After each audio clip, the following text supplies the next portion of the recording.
Pulling in Director Gallardo. Lynette, do you want to send me the number that she's calling from, if you know what it is? Sure, I will do that right now. Thank you. And we do have a quorum, Chair Spokely. All right, so we'll go ahead and get started. Welcome, everybody. Pleasure to see everybody on yet another Zoom meeting. I'll go ahead and call to order our August 6th Land Use and Natural Resources Committee. Lynette, do you have a statement you want to read, and then maybe go right into, go ahead with your statement. Thank you very much. Just a reminder, as just announced on the meeting, that this meeting is being recorded. Members of the public who are participating by telephone can press *9 for a public comment. Board members, we ask that you mute your devices when you're not speaking. And just a reminder for board members that you can raise your hand on Zoom if you're participating that way to make a comment as well. I'll go ahead and take roll. Director Flores? Absent. Director Frost? No, he's here. Director Flores is present. Sorry, I was finding the mute button. Oh, thank you. Thank you, Director Flores. And Frost is here also. Thank you. Jankovitz? Absent. Kennedy? Here. New? Here. Onderko? Absent. West? Here. Vice Chair Gallardo? Don't see her yet. Vice Chair Tixa? Here. And Chair Spokely? Here. Thank you. We skipped over Pledge of Allegiance. If we could all please rise and say the Pledge of Allegiance.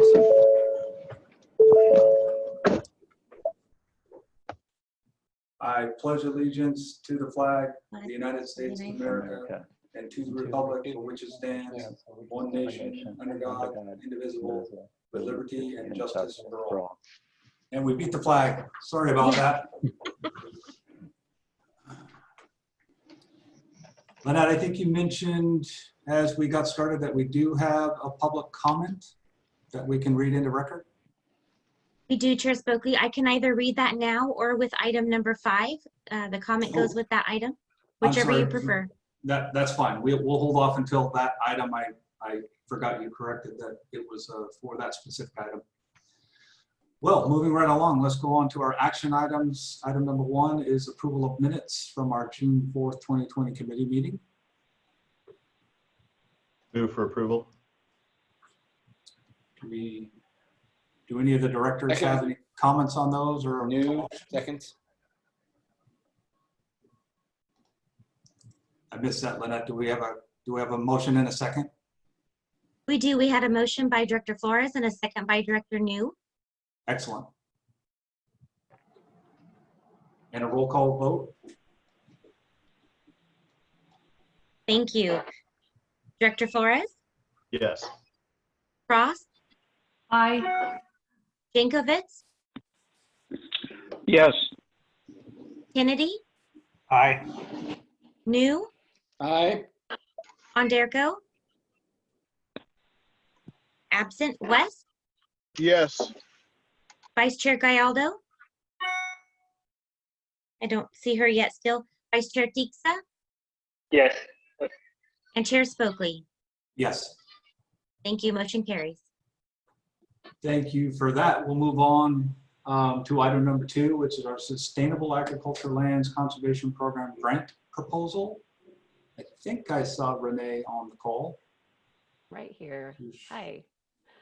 Good morning. Renee DeVere-Oki. I'm your REX project manager. So this is an action item today. So we're requesting approval to apply for a Department of Conservation Planning grant through their Sustainable Agricultural Conservation Program, or what we call the SALT program. Also part of the action is approving a resolution allowing us to enter into agreement to accept the funds if we are successful, and this does include matching requirements. So back at the June committee, I provided an overview of the program on our proposed concept, looking for initial feedback and recommendations for outreach. So as a quick reminder, this is a program that receives a continuous yearly allocation of greenhouse gas reduction funds. The program supports projects that develop local and regional land use policies, as well as economic development strategies to protect critical agricultural land. So the committee direction back in June was supportive of a proposal that was focus on planning to support our region's agricultural economy. And then the suggested outreach included county staff as well as the business or the Building Industry Association. So following the direction of the committee, we reached out to 6 county planning, natural resources staff, local agency formation commissions, county agricultural commissions, the BIA as well, our economic prosperity partnership. And all of this helped us refine the project scope as well as identify some potential project partners and stakeholders. So through this outreach, we have refined our project concept, which is in your attachment A. Our proposal is to develop a coordinated rural opportunities plan, what we're calling CROP. So this plan would draw in part from work we've done on our rural urban connection strategy, as well as our MTP-SES. Specifically, our effort would build on research and analysis and lessons learned, not only from your local work, but also some of our regional planning efforts. So we would also design and execute a process that would identify valuable agricultural resources in the region and policy or infrastructure investment recommendations to maintain and enhance these resources. So the CROP, as we're calling it, is ultimately aimed at improving regional competitiveness for grants and other investments that will support our region's commodity agricultural sector, locally grown initiatives, agritourism, and agricultural related efforts. So all of this fits within what we kind of outlined in our prosperity strategy. End product of this plan that we're envisioning is a document and a web update that highlights each county and also rolls up into like a regional level overview. As you'll note in the project summary, we are coordinating with Yolo County on their proposal because they are also applying for SALC. And we've reached out to the DOC staff to see how that would play in the competition. And they see our projects as very complementary. Ours would kind of create a regional level implementation strategy, while YOLO's would zero on specific county level assessment. So we're working to create those strong ties with their staff. So if we award it, this would be kind of a good example of how we can coordinate with each of the counties as we move forward. So our applications are officially due on August 28th. We're going to be requesting the $250,000. This program does have a 10% match, 5% in kind, and 5% cash. The recommended motion for today is that the committee recommend the board authorize the SACOG executive director or designee to file an application for the SALC Ag program and approve the attached resolution that outlines the applicant and award accepted requirements. With that, I'm happy to answer any questions. Thank you, Renee. Do any of the directors have questions for Renee on this item? To the chair, Director Tita. Yes, go ahead, Director. Renee, I just want to understand this, that this is just for land conservation. Because I remember from the last board meeting, we talked about how to protect ag areas in our communities so they don't get developed. Correct? Is this what the grant is for?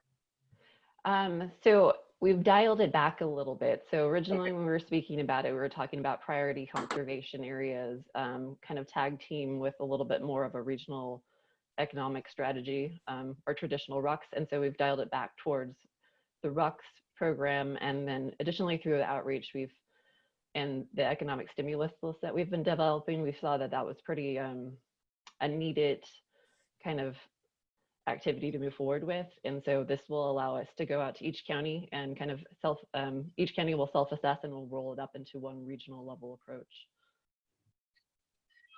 And for the application that's due August 28th, it's not like an actual plan. It's it's a plan, not an actual project, correct? Yeah, it's a planning grant. So there are agricultural easements, but that's a separate portion of funding that we're not applying for. Thank you very much. Any other directors have questions for staff?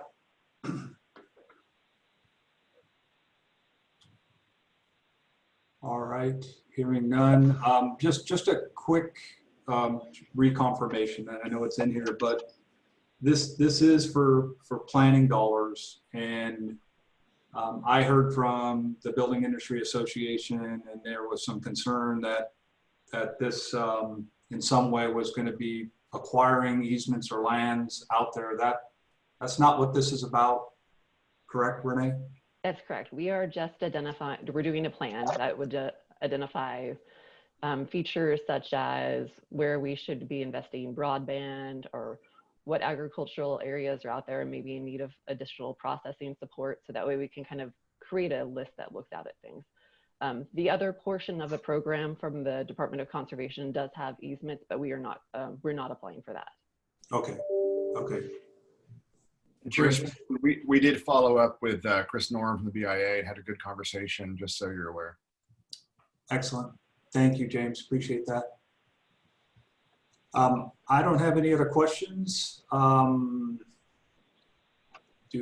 I have a motion to? Sue Frost moves for approval. Second the motion, Supervisor Flores. Alrighty. Lynette, do we need a vote on this, or is this just a guidance? We do. It is an action item. Okay, I'll go ahead and take roll. please. Thank you. Director Flores, Yes. Frost, Yes. Jankovich, Yes. Kennedy, Aye. New. Yes. Thank you. Onderko, absent. West, Yes. Vice Chair Gallardo. Sorry, still not seeing her. Vice Chair Tixa, Yes. Chair Spokely. Yes. Thank you. Motion carries. Renee, thank you for that. We'll move on to item number 3, which is the request for proposals for build-out inventory data collection. Looks like we have Dov making the presentation to us this afternoon. Yes, good afternoon. This is an action item to release an RFP to solicit consultant support for a data collection effort using funds that were awarded to SACOG as a part of a grant.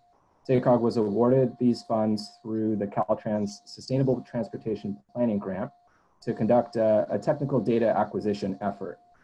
Essentially, we're looking to bring on a consultant that will help us to build a spatial inventory of land use and transportation plans throughout the region.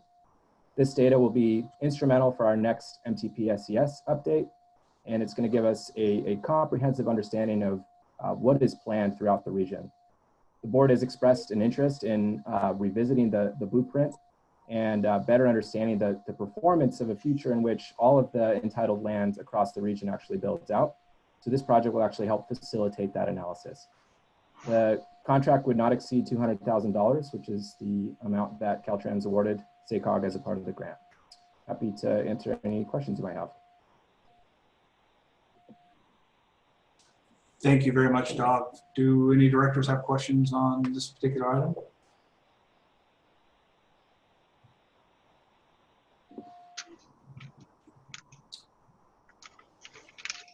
Hearing none, I'll go ahead and entertain a motion. I'll make the motion to approve. I'll Director second Tixa. See Director New's hand up. Is that a question, or are you seconding that? I seconded it already, Supervisor Flores, sorry. All righty, Lynette, you want to go ahead and call roll? Thank you. Director Flores, Yes. Frost, Yes. Jankovich, Yes. Kennedy, Aye. New.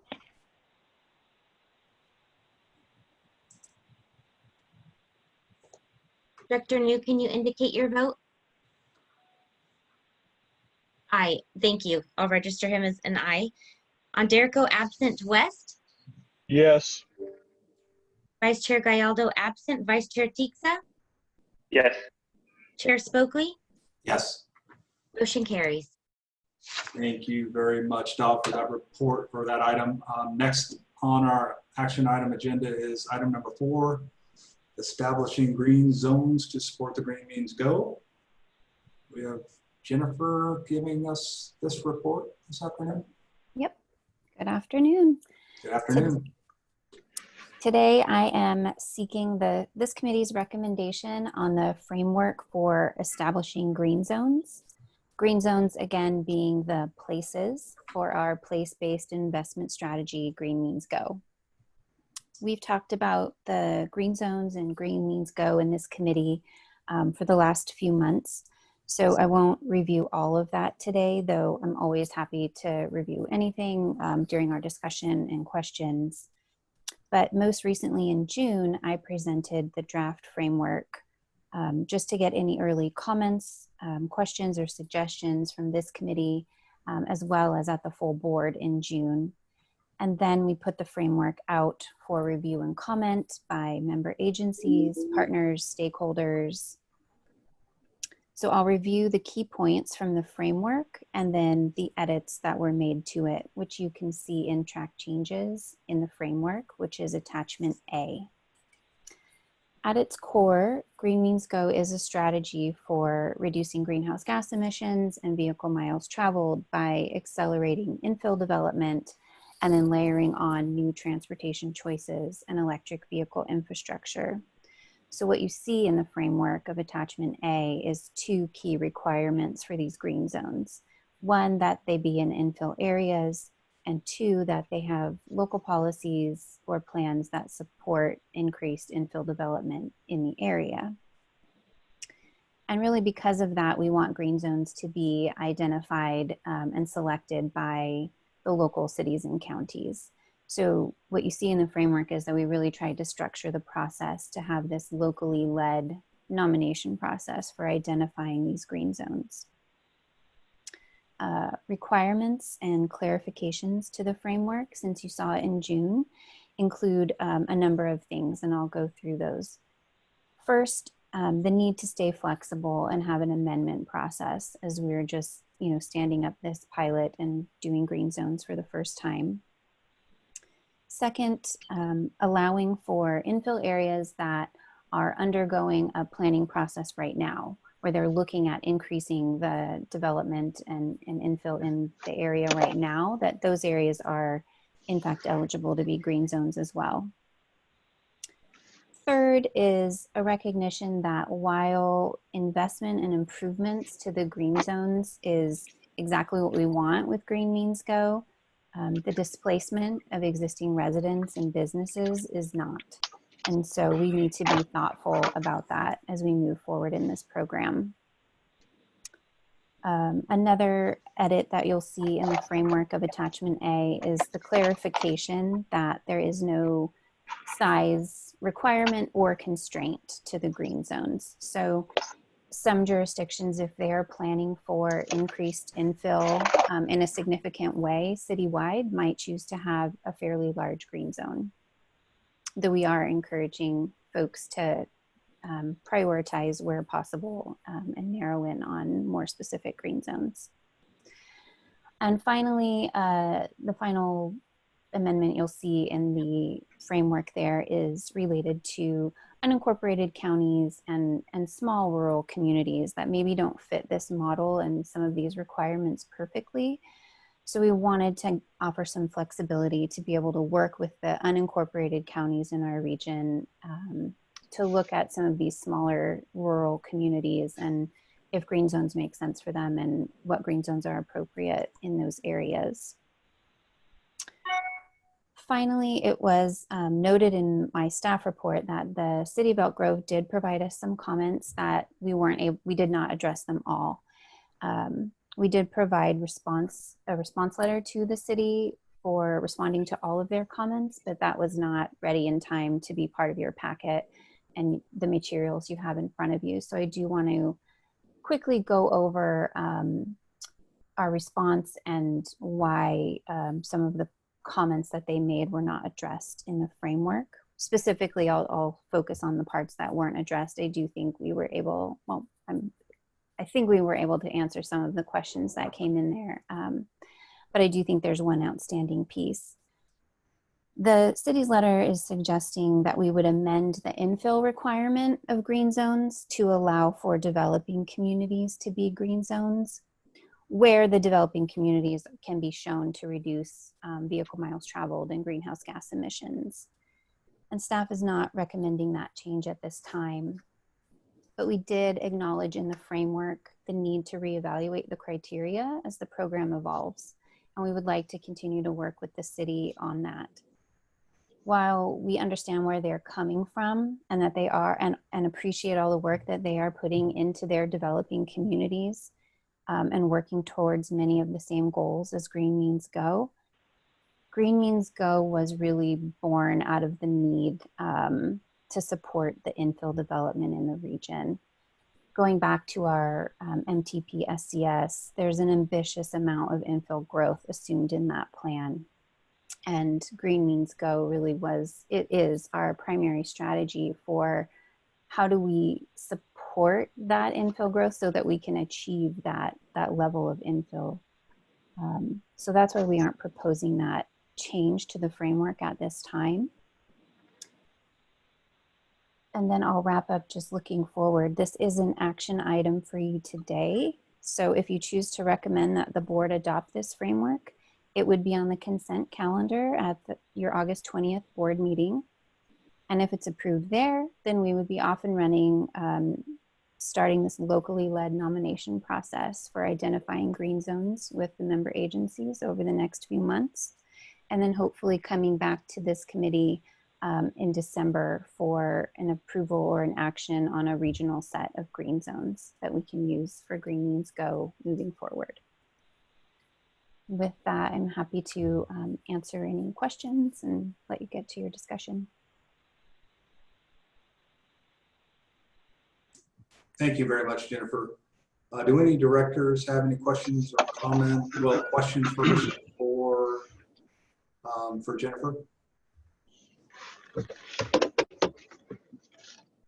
So I have a question. This is Supervisor Flores. Just some clarification on Elk Grove's concern. So do they feel like that's been addressed enough for themselves, even though, or can you clarify that a little further? Like what? Sure. Okay, thanks. Yep. So to be clear, I haven't had a follow-up conversation yet. The timeline of getting their comments and responding, we did have a conversation, but I don't know and would not want to presume to speak on behalf of the city if we resolved or if they feel comfortable with where it landed. So I will reach out to them in between this committee and the board meeting, and let them know that it'll be on the board agenda if they still have concerns that they would like the full board to hear, that they have that opportunity to do so. I would imagine this is the one area of the letter. The letter also had some other questions and comments that I feel we addressed around, will there be an amendment process? Yes. Will there projects that are being sort of planned right now or don't have a specific plan, maybe can those still be green zones? And so long as they're in infill areas, the answer to that is yes. So I don't want to presume to speak on their behalf, but certainly this is one where they did request that we consider green zones in developing communities, or a way of developing criteria for where an area outside of an infill community could become a candidate green zone and potentially become a green zone. And it's not in here, so I'm not sure. I would be happy to reach out to them in between this meeting and the board meeting to see if they're satisfied with that or if they still have a significant concern. Okay, I guess I was just trying to figure out for myself, and I'm not quite certain if we're okay voting on this while Elk Grove is still uncertain, and then this is actually going to a consent item. I don't know if it's that huge of a concern or a small concern. Haven't had a chance to speak with Elk Grove about it. I'm not sure how any of the other directors feel. If it's something, we go ahead and pass and then they can pull it from consent and then we can have a discussion again if Elk Grove has that concern. But I don't know if there's not a super timeline here that we have to meet for it. More comfortable for me, I'd like to hear a resolution with, either way to Elk Grove's concern. Thank you, Director Flores. I guess to follow up on Elk Grove's comment letter a little further, so the goal of the Green Means Go program is to reduce greenhouse gases and to reduce VMT and all of those things. And I guess, is there a specific reason why this is at least currently confined just by infill development? Is there a reason why we can't look to TODs or the plan area that Elk Grove's talking about down the road to be included in the Green Means Go program and potential funding opportunities associated with it? Chair Spokley, pardon the interruption. I just wanted to let you know that Christopher Jordan is attending the meeting. He is observing and his hand is raised. And I believe he's with Elk Grove. If you wanted to invite him to speak, it's your preference. I would love to invite Mr. Jordan to speak if he's available. Okay. Katie, our technical staff, do you mind pulling him in? I just did. Christopher, are you able to speak now? Yes, good afternoon. So I just wanted to say we appreciate the opportunity for staff looking at this, and we appreciate the response that we did receive. We think there's certainly opportunity to continue exploring this and working on it. So again, I'll defer to your staff on this question about schedule, but we would love to continue the dialogue on it and look at ways that we could accomplish some additional changes that look at this more on a VMT or air quality basis, as opposed to strictly the mapping exercise that's based on what's in the MTP-SCS. We think there's some opportunities that could be a betterment for the region overall and for Elk Grove explicitly, and there may be other jurisdictions that could benefit from this further dialogue as well. So I think we can just continue to work with Jennifer as your time's available. Thank you, Mr. Jordan. Appreciate that. I guess back to my question, Jennifer, is there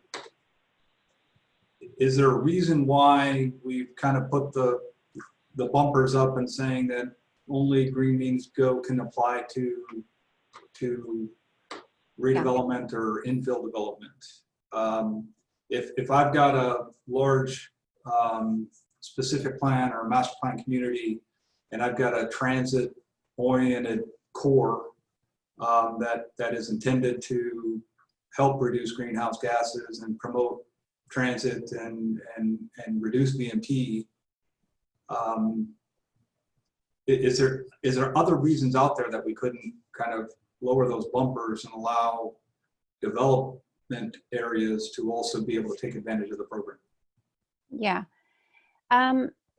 So I'll just go back to when we were originally looking at Green Means Go, right? The whole premise was we need to meet our 19% greenhouse gas reduction target, and the state had said, here's your asterisks with that target. We want to work with you on a program that could help you achieve that target. What is it that you need to achieve that target? And when we looked at our plan and all of the levers that you pull that would help us achieve that target, and we really able from our modeling work to see that a large chunk of how we're achieving that greenhouse gas reduction target is really because of the land use and transportation connection and efficiencies that you get and the large percentage of infill development that we have. So we really focused in on, okay, if achieving that target is dependent on the infill assumptions of the plan, which I don't have the numbers at the top of my head, but it's somewhere around a third of the growth, at least on the housing side, and I think probably a little bit more on the job side, are assumed to be in these infill areas. And so how do we then support that and actually get that so we can actually achieve our greenhouse gas reduction target? And the reason that infill development in infill areas does help achieve that lower VMT and GHG on a per capita basis, is because those are the areas that are already typically lower or average VMT today, or lower than average VMT today. So when you're adding growth to those areas, just because there's already a density of things and attractions are closer to each other, and there's transit in the areas where, because you already have sort of the existing footprint that's in existence today, that really does help allow for any new development coming in to also still experience and have that lower VMT per capita happening in those areas.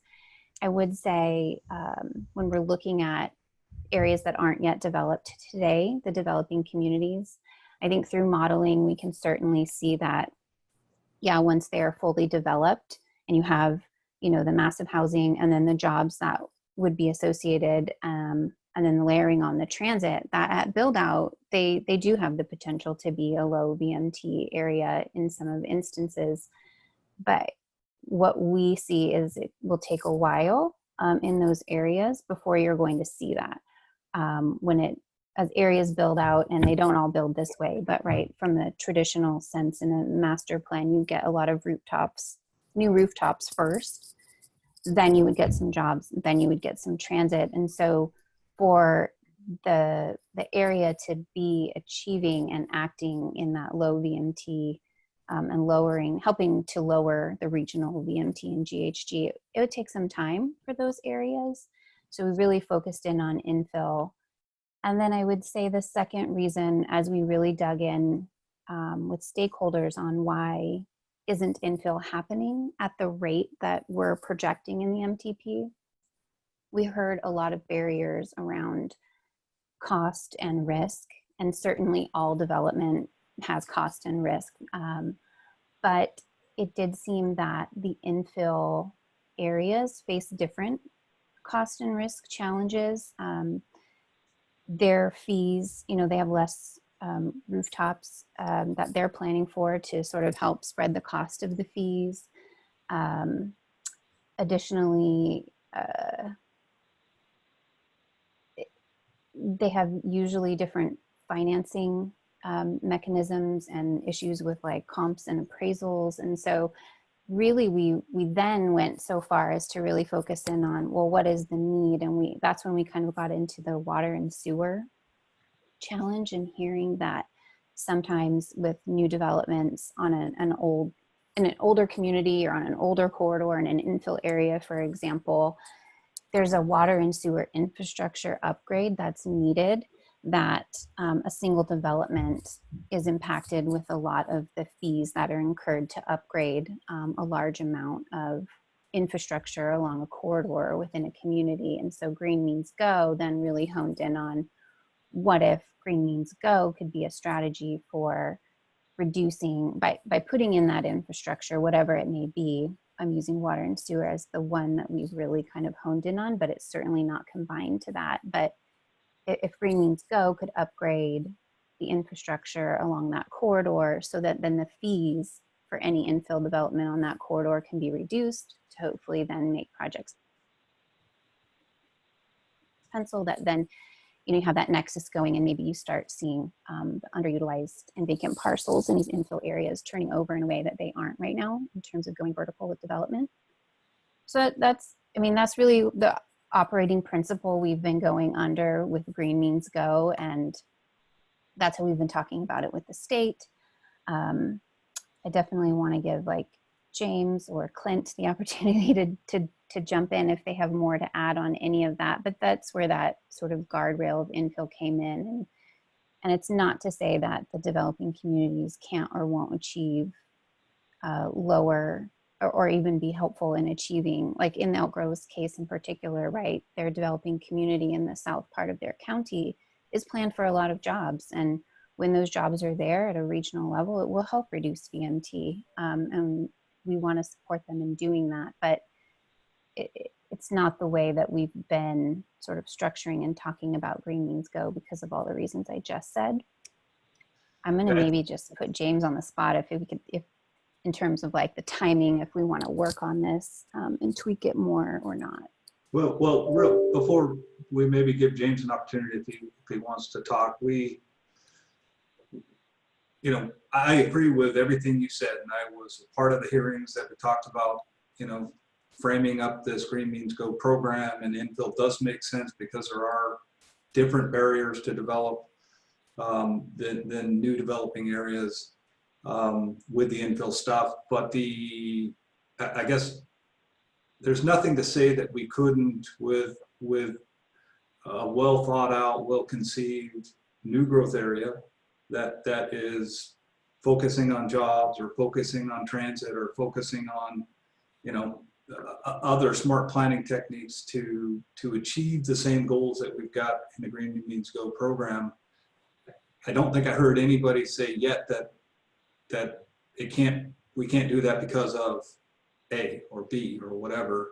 So it might be something that, like the city of Elk Grove's letter, it might be something that we can continue the dialogue with them and figure out if there are opportunities, because some of the new growth areas are trying to follow the blueprint and they're trying to do the right thing and trying to plan the correct way. I don't know, James, do you want to jump in and add anything? Absolutely, thanks. Thanks, Jennifer and Chair Spokley. Well, first of all, just on the process, Director Flores, I think we had intended this to go on consent at the full board because we have a full board agenda. If there's any desire from anyone, Director Soon from Elk Grove or anybody else to pull that off, by all means, right? We want to, this is part of the process, and appreciate Mr. Jordan being on the line and the letter we got from them. So Chair Spoke, I guess to your point, you've actually hit on something that has been a great interest of mine actually since I've arrived here, which is in new growth areas, how do we make and help those new growth areas like I think we're doing with the staff in Elk Grove for the SEPA, but many others, get designed and developed in a way that people don't have to drive for everything, that they're walkable, there's trails, we figure out what the transit connection is. So we are absolutely, I believe, have an interest in helping figure that out. But I would say that that's not Green Means Go right now. We have so much infill opportunity, like Jennifer was saying, across the region, and really it has stalled. It is, I mean, as I work with the administration, governors, lieutenant governor, we're using folks, project examples like North Auburn, Placer County, which needs 14 million in water and sewer, Rancho. So when you hear infill, again, as we've talked about, please don't think downtown Sacramento only. We have suburban opportunity sites all over the region and they're stalled. And Green Means Go is a way to actually pay for infrastructure to get a product to the market that we think if we can help bring to the market, we will solve a lot of our housing problems, our climate problems, everything else. And I'd urge us to focus on that because it's such an important thing to focus on. And that doesn't mean that we can't work on some of the developing new growth areas as well. And the Lieutenant Governor said it best. By the way, just this morning, she advocated in front of the Governor's Economic Recovery Task Force. She advocated for Green Means Go. And she asked this very question and wanted to understand, okay, it's older, suburban, grayfield, commercial corridors. I got it. Let's go for that. And I would just for now say, let's focus on that, but let's keep working with Elk Grove and the other question that you raised. Okay, thank you for that, James. Any of the other directors have any final questions or comments? We do have one public comment on, no, that's the next item, right? Okay. Right. Thank you very much. Hearing no other questions or comments, I'll go ahead and entertain a motion. I'll move for approval. I'm satisfied with what James' explanation, and I look forward to the further discussion at the board meeting. And a second? Here, new. Excellent. Lynette, you want to go ahead and take roll for us, please? Thank you. Director Flores? Yes. Frost? Aye. Jankovich? Yes. Kennedy? Aye. New, Yes. Anderko absent, West,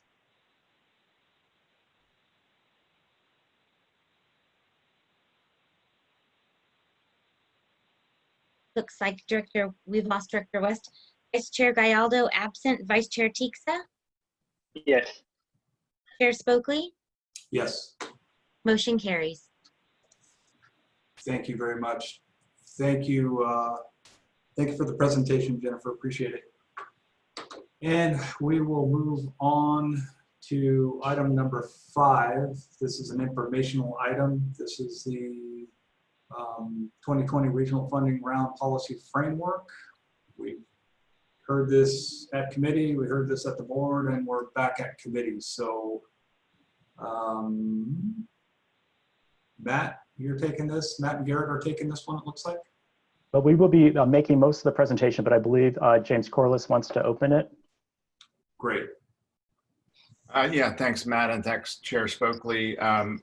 As you know, this is a critical issue. It's a 4-county funding round and has generated a lot of interest, I know, from board members, public works agencies, stakeholders across the region. I just wanted to, as I said this morning to the committee, I wanted to make sure that we drew your attention to attachment C, that people, I know it's a lot of material, as Matt and Gert will walk through, but the question has come up from board members and others, hey, what did you do with all the ideas, all the time spent in the public works proposal? How did you respond to that? And why did staff not recommend going to a formula when that was a big part of what the public works agencies were asking? And so I had been asked by several board members to just state up front, sort of the rationale. It's an attachment C, but just to review really quick. We're here before you today and before the board in August, you know, really with our professional advice on the best way to move forward. There are pieces that you'll hear from Matt and Garrett that we have absolutely pulled from the public works proposal that are attempting to guarantee more certainty in funding, but we've stopped short of a formula. And I really want to have you understand that it wasn't just a dismissal, it was a discussion, deliberation among the staff and consultation with lots of our partners, including some of our important funding partners. Number one, a formula is complex when we think about this across 4 counties. It isn't just 18 cities and counties. We have, as Matt and Garrett can tell you, over 30 project sponsors and probably more than that. And it's not only is it complex, we think it's ripe and open to putting things into a formula like arena allocation or all kinds of numbers that actually then obscure what we're trying to accomplish, which is performance data-driven, bang for the buck kinds of projects. And I myself in my career have seen a formula kind of go down that road, and it's not pretty. Second, as we've talked about it with this board and the committee in the past, our SES goals are implementing our Metropolitan Transportation Plan across all 6 counties is critical. We're actually right now in front of the Resources Board for their approval for our SES to meet our target across all 6 counties. If we don't get that target and we don't get that approval, the projects and the grants that we have right now in front of the state of California for SB1 competitive formula funds, we will be cut off and denied access to those funds. And we've got a great project among many. One I will keep referencing is the Placer Gateway Project, 85 Elkhorn Boulevard, Metro Air Park. All of that is in jeopardy. And as your staff, we take that very seriously and we want to remain competitive. And then finally, I'll sort of shorthand this and say, increasingly, in my experience at the federal level, the last 10 years before I came to SACOG, the Federal Highway Administration, because so much of what we spend in this funding round are federal funds, are increasingly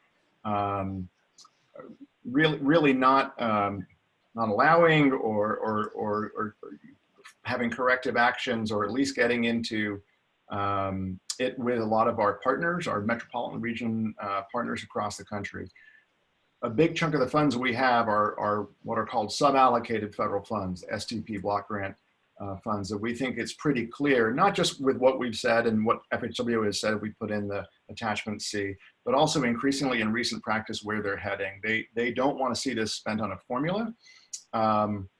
and for all kinds of reasons related to their own kind of requirements and goals and data. So with all that, what I do want to say is we took that proposal seriously as we did a lot of input, other input from stakeholders. And what we're trying to provide in this staff recommendation for funding is more certainty, more transparency, and more simplicity.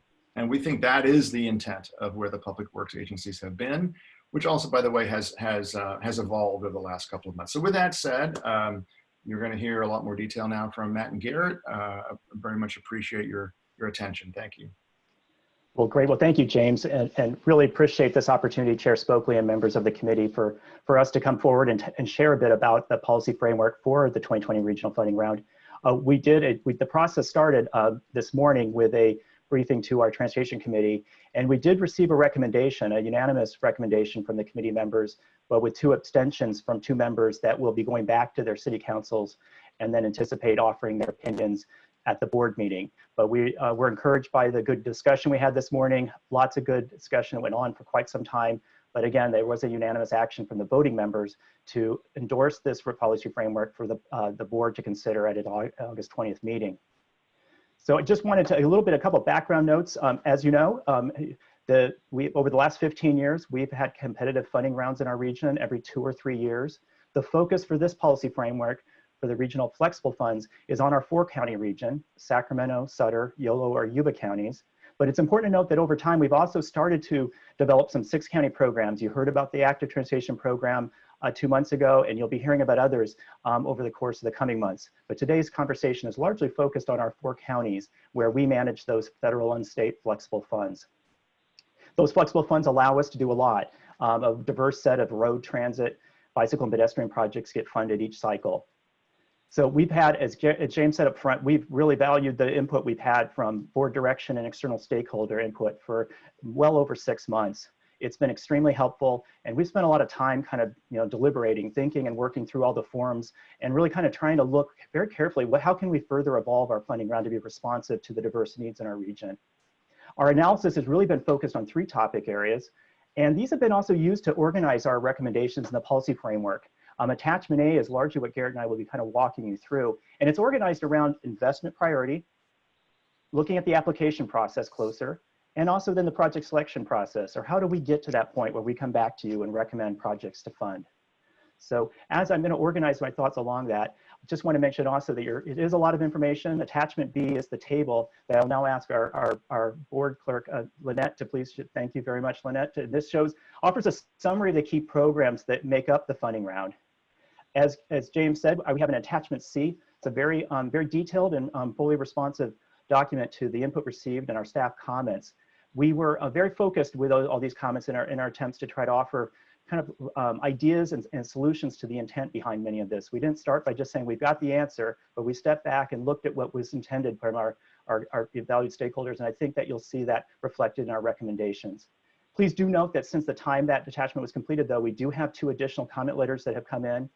One has come in from the Greater Sacramento Economic Council, and the other is from the Sacramento Metro Chamber, basically endorsing a continuation of the process that has evolved over time, but that remains competitive.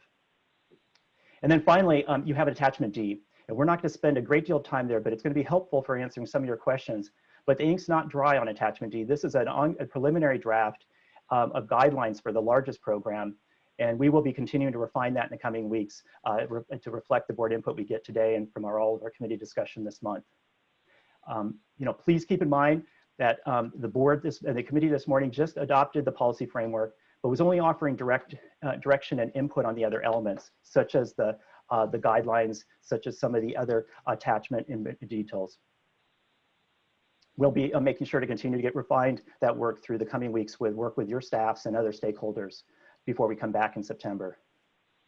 Also want to mention, this connects a little bit to what you were hearing from Jennifer earlier.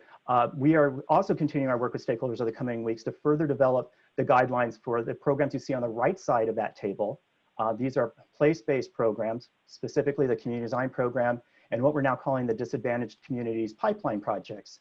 These are really important efforts that we'll be working through some of the details in the coming weeks and then coming back with a draft framework for these programs in the September board cycle. And just a preview, we'll also at the end of this be able to offer a little bit of highlights from the draft budget, which of course is the foundation or kind of what will be needed to implement this funding round. To discuss the core recommendations, I'm going to start with talking about investment priorities, and then Garrett's going to pick that up and talk about process refinements. We're really framing our recommended investment priorities through a set of overall goals we're trying to achieve. And our first goal was part of that really rich discussion we had with this committee and others in the May cycle, where we were talking about how do we continue to meet our regional policy commitments. What you see laid out are the 5 specific objectives we want to continue to be able to support through our regional funds. The first is something that James discussed briefly, meeting our federal and state performance objectives and policy goals. This is very important for us, not only to be able to keep the lights on, but also to help our members with making sure we can use that support to continue getting good reputation with our state and federal partners and making things happen. These targets include everything from road safety performance to reducing our per capita greenhouse gas emissions, very much the Green Means Go program. And if we do that well, what we've realized, the second objective, is that we're positioning our region well for competitive state and federal funds. What we've done over time is we've really aligned our performance outcomes in our regional funding programs to the very same performance requirements at the federal and state level. And it's really helped us capture a good deal of competitive transportation dollars. For example, in the first cycle of competitive grants for SB1, in total, the region received nearly $800 million of investments. And SACOG was a co-sponsor on grants that totaled over 180 million. We were really successful, and we'd like to continue that. A third objective we don't want to lose sight of in this funding round is to maintain excellence in our regional project delivery record. We continue to be a top state leader, and the reason that really matters is that it allows us then to bring back what we call obligation authority. We've received more than 20 million of it, which lets us spend more of the federal dollars that come to our region. And that's really success. Be able to doing well compared to our peers allows us to have that extra capacity to do more projects and implement them than we would otherwise have. And so in order to do that, you'll see a lot of the policy recommendations relate to making sure we are recommending projects that are ready. And there's a lot of ongoing active coordination with your staffs to make sure they can get from the funding to the implementation phase. As James said, I won't spend much time on this because he did a good job introducing this, but we're trying to implement policies and the goals from the long-range plan you adopted last fall. What we've seen over time as it relates to our funding, that we continue in this policy framework to continue an emphasis on fix it first, meaning like we want to get our system maintenance needs, keep contributing, trying to make them better. And that's really been a key priority in our recent funding rounds. And you'll see how we continue that focus in the recommendations we're bringing forward. And then finally, it's really important, as we're very excited about Chair Frederick's launching the board working group on race, equity, and inclusion. We think that this is going to be a really important point and really helpful for us more fully integrating these equity considerations into our regional investment priorities.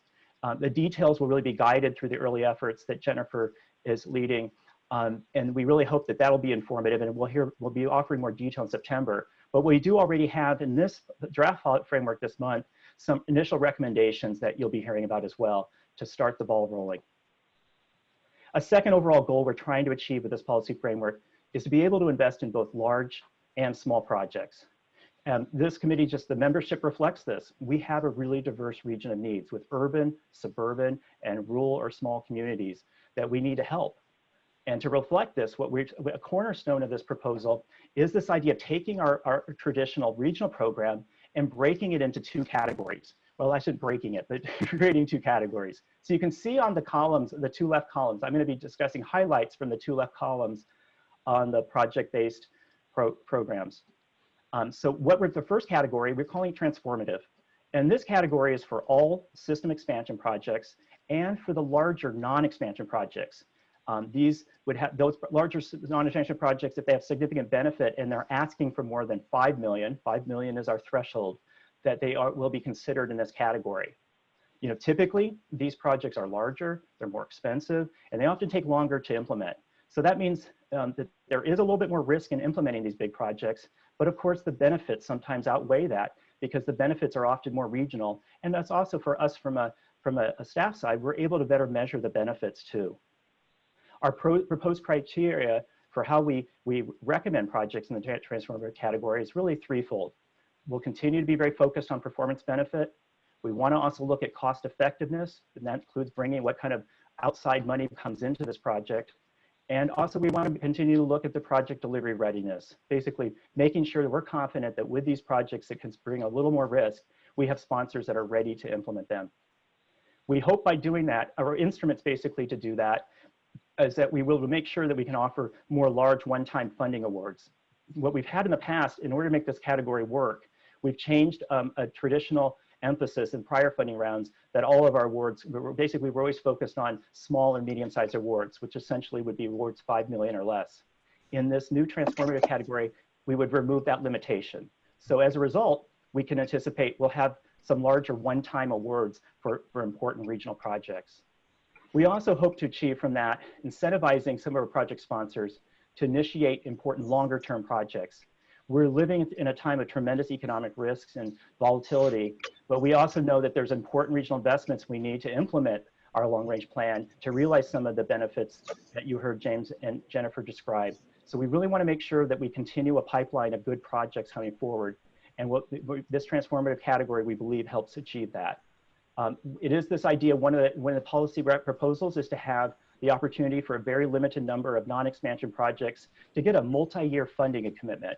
And what we mean by that, a multi-year commitment, simply means that that project would continue to be getting funds and SACOG attention more than 2 years out from when the next funding round occurs. So essentially, if you get a project, if what we're saying, staff will recommend a limited number of projects to the board for awards, they would say, okay, this is a 2020 recommendation to award this project, but we want to continue offering funds up to a certain amount that might be stretched over 5 years. So this project would not have to come back and compete in 2022. It would have that assurance, that confidence that the board stands behind its implementation and is willing to spend up to a certain amount, assuming the project meets its commitments in the application. And this can be a broad range of projects. This could include a really great complete streets project that connects multiple jurisdictions, or maybe it's a rural farm to market rural corridor that's really solving safety and helping get goods to market. The second category, which you see described in the table, is we call maintenance and modernization. This is a category we've been hearing from a lot of your staff and other stakeholders. It's really important to them. This is for those non-expansion projects that are under 5 million and help improve the condition of our existing transportation assets. This is an important category that helps, whether it's maintaining a road, urban or rural area, or helping replace transit vehicles. This is where you go for those project requests. Typically, these benefits have typically these projects often have fewer implementation risks, but they often, because they're smaller and because they're often focused on local needs, they may not have as much performance benefit that can be measured or have a really regional impact. The selection criteria we have for that category, it really focuses on a few different issues. One, of course, we want to make sure we're prioritizing those assets. We're going to be looking at asset condition and use to make sure that we're improving the transportation projects that need the most. We're making sure to reflect local agency priorities, and this is a key cornerstone of this policy framework that you'll hear more about from Garrett. This consultation phase to make sure that we're very aware of your project needs and your investment priorities will be a key criterion in what we recommend to you for funding. And then finally, of course, we again want to look at the implementation timing, and we want to make sure that there's benefit from these modernization features. And when we say modernization, what we mean here are these key enhancements. So a typical road maintenance project, does it also offer safety? Does it also have the co-benefit that it might be helping support transit, walking, and biking? We want to make sure there's at least some co-benefit or some enhancement or that is reflected in the proposal. What we think then we'll achieve, our key objectives from this program are really threefold. We really want to make sure we're getting a pipeline of smaller projects that can be implemented relatively quickly. That has tremendous benefit, not only in boosting our local economy right now, but also in just making sure that we can keep up with our good delivery record. We saw last fall when we got ensnared with a federal air quality rule change that it was really a big deal, that we were scared that we were going to be stalled and not able to keep projects going. What's good about this pipeline of projects in this category is that they won't be held up by the need to be listed in a regional air quality conformity determination, so they can keep moving forward.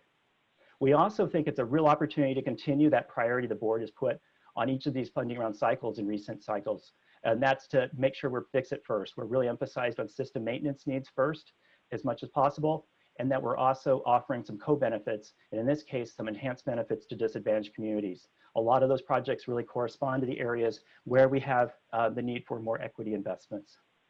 And we do hope this, one of the most important things we hope to achieve also in this category is to provide more certainty for project sponsors.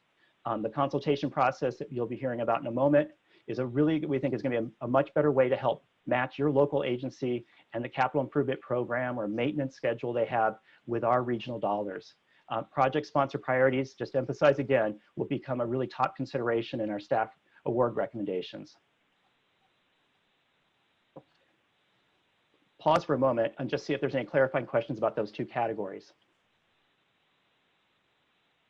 Do we have any questions for Matt at this point? Well, I can continue. I mean, there's plenty of opportunity at the end if there's none right now. Yeah, please continue, Matt. Thank you. Excellent. Well, a third overall goal we're trying to achieve is very much to support more place-based planning and also help move forward pre-construction project development activities. This really gets to that comment about wanting to make sure we have a pipeline of both near-term and longer-term projects moving forward.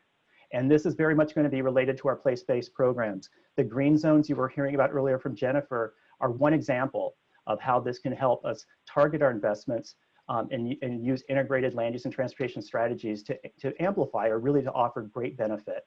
We have 3 focus areas in the policy recommendations you see listed. One is, of course, to accelerate infill and provide cleaner transportation options.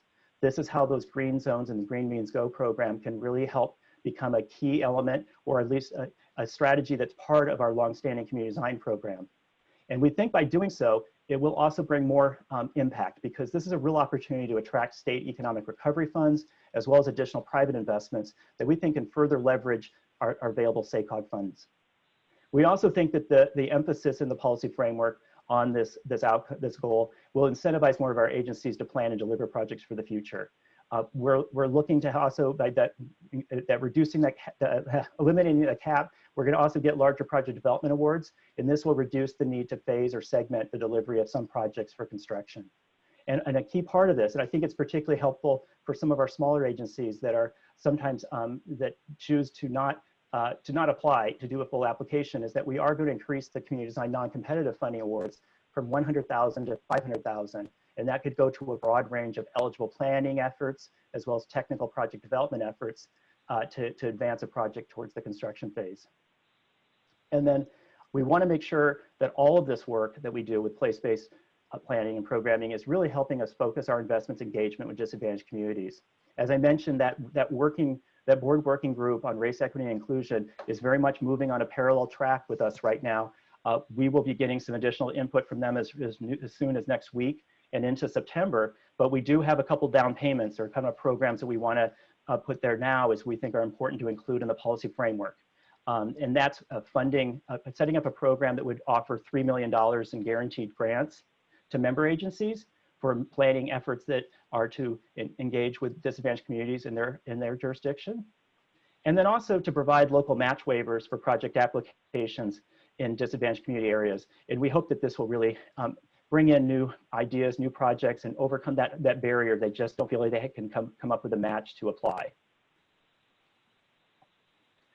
And then finally, a fourth overall goal we're trying to achieve in our investment priorities and in the framework is to help local agencies win competitive grants and key implementation efforts and keep implementation efforts on schedule. As I just mentioned, local match waivers are one way to do that with disadvantaged communities. But we also hope that through this, roll up our sleeves and have a consultation with our member agency staff and project sponsors. The consultation phase will help us also match them to some new tools that we're proposing in this framework that we think would really help them with their ongoing delivery needs. One of these instruments is we call the Revolving Local Match Fund. And what this will offer is a strategic amount of regional funds that can go towards a project sponsor applying for a competitive federal and state grant. We think this will really help level the playing field for many of them that have long been at a disadvantage with some of the high amounts of local money we see in regions such as the Los Angeles or Bay Area, where they just have a lot of local dollars to put towards their grant applications. We think this can make a big difference. We're also proposing a project funding gap fund that could help.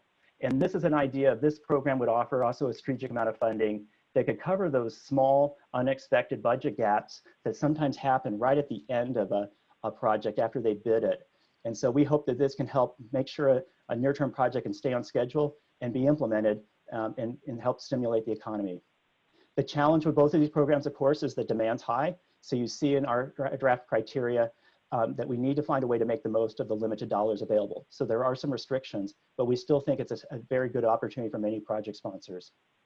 And then then I also want to make sure to mention finally that we do have what we call the Rural Urban Connections Federal Funds Exchange. This is basically taking a prior program, the RSTP exchange, and scaling it up. Bringing in more money will allow us to have this provide a non-federal revenue source to eligible rural counties or small communities in our region. This means that in the past, in the ongoing, we've offered, this funds have been helpful in Yuba, Sutter, and Yolo counties, their public works agencies. But now this may also offer us opportunity to include communities such as Wheatland and Live Oak. And this exchange would allow sponsors to implement projects sooner and with fewer delivery complications. And in some cases may even allow you to put some dollars on a road rehab project that's not federal aid eligible. This is certainly something we heard from stakeholders, and I mentioned Wheatland and Live Oak because we know that there's interest from both of those communities in this program. Now I'm going to turn it over to Garrett, and he's going to offer some process changes that are, also an essential part of the policy framework in front of you today. Thank you.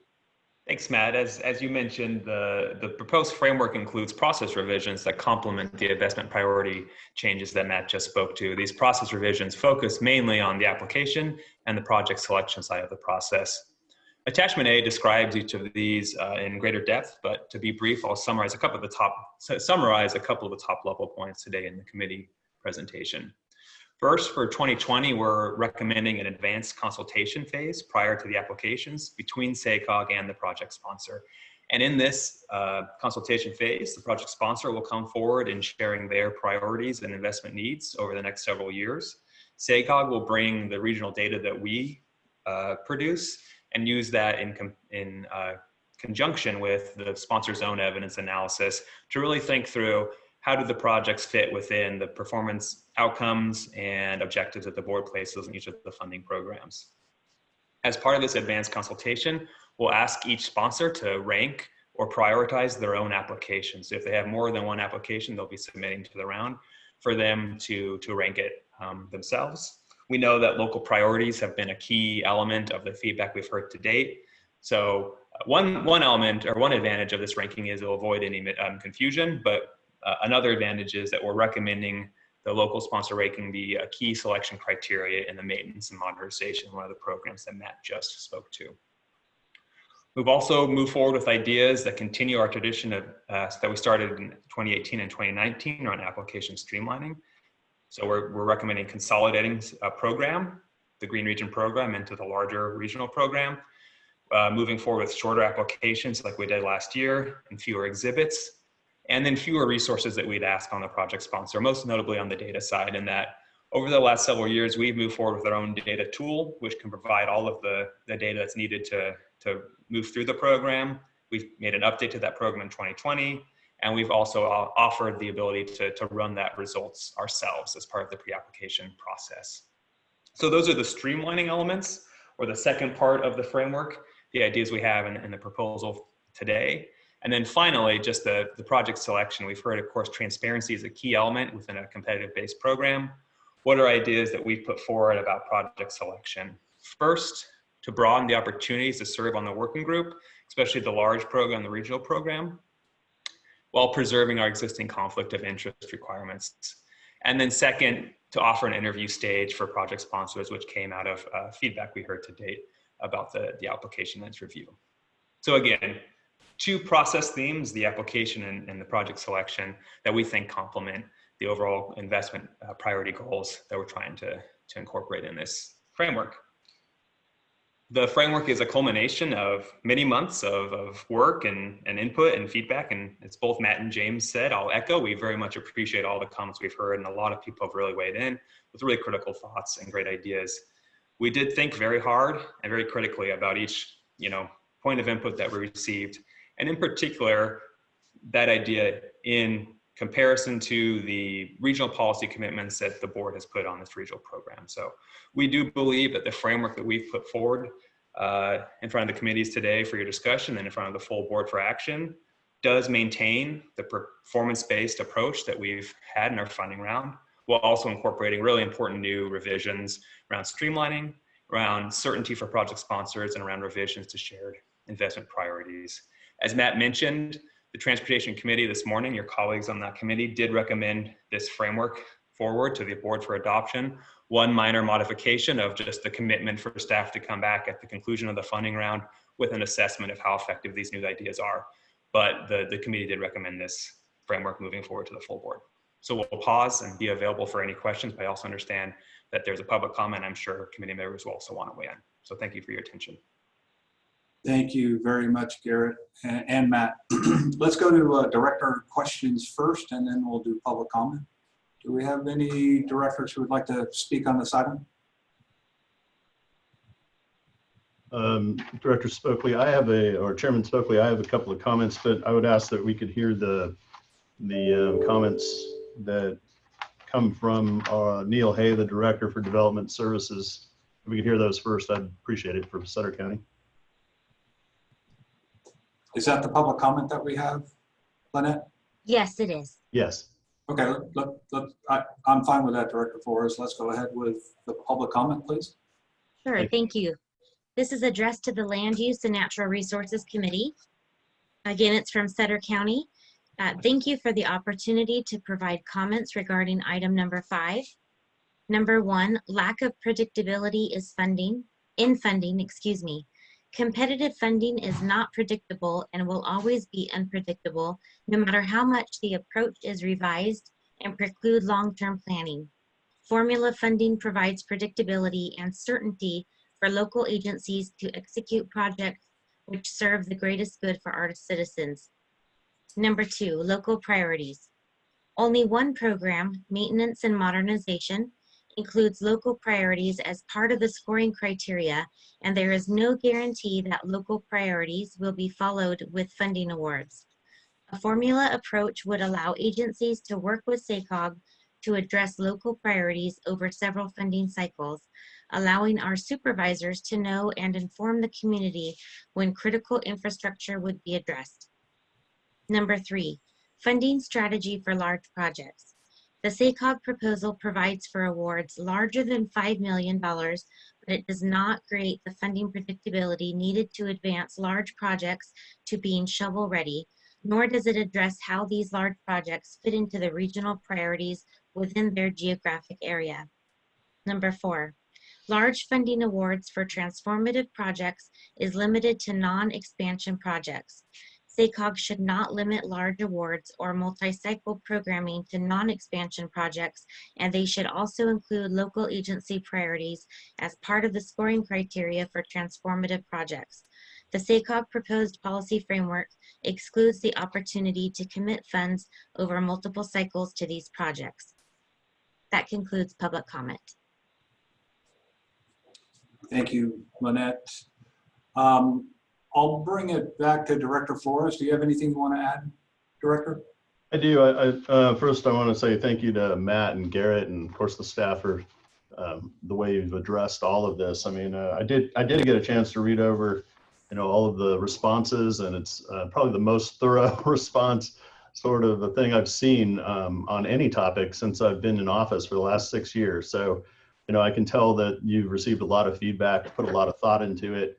And I just want to, reiterate that I'm very appreciative to the work that you put forth.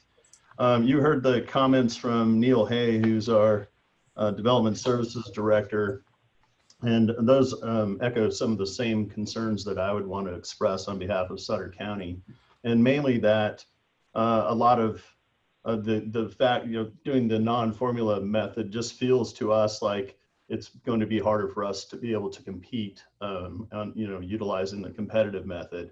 I mean, and I'm just asking myself in terms of like some projects we have on our own, and maybe I can just give you a project example and you can tell me like, how does this compare to formula versus, competitive process?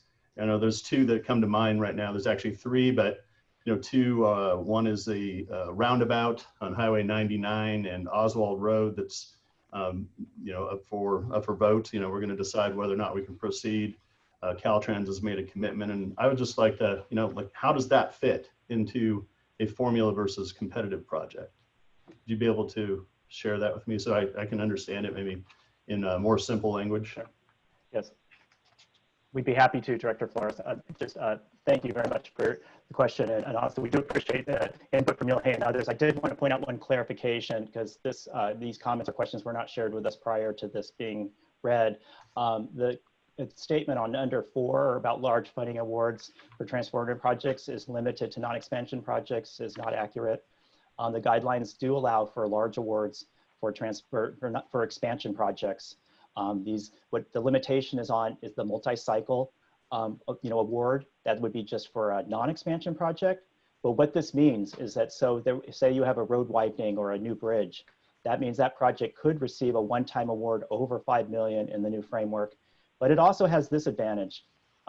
As Garrett described with some of the process refinements, we're trying to save our sponsors time and resources in the application process. So if a project, an expansion project, is awarded, or at least has gone through the application process once, if they want to reaffirm the material in the prior application, they can do that. So it's a shortcut or kind of an addendum to an older application. So they can come back as many cycles as they want to try to get additional funds.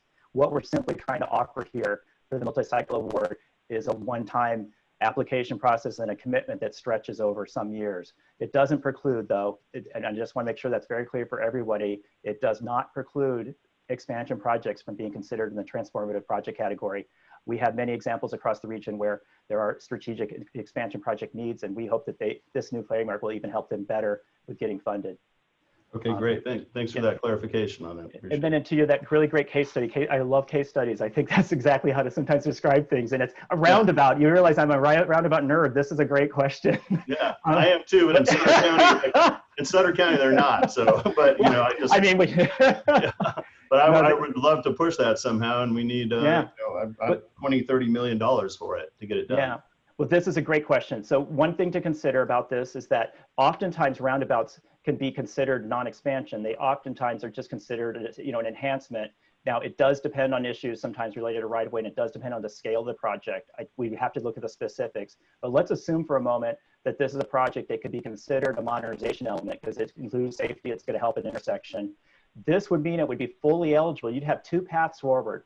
You could choose, if you're a sponsor, Sutter County could choose to just do a 2 or 3 page application. And as long as the request was under $5 million, they could go into the maintenance and modernization category. And that maintenance and modernization category is short application. We'd be very interested to know how priorities, say the Board of Supervisors puts that roundabout as your #1 request. And it's reasonable in terms of our consultation phase of looking at it from a delivery side, from the costing, from just the, what we can find out from our sponsor, then that has a good chance of being funded. I mean, we can offer 100% guarantee, but because priority matters so much at the local agency level, that as long as we, the vetting that happens through the consultation process is good, this project, we would be looking at, okay, what's #4? Let's just pull it up and just fund that at the maintenance and modernization category for your Sutter County investment needs. We would be focused on how can we help them get money towards that top priority.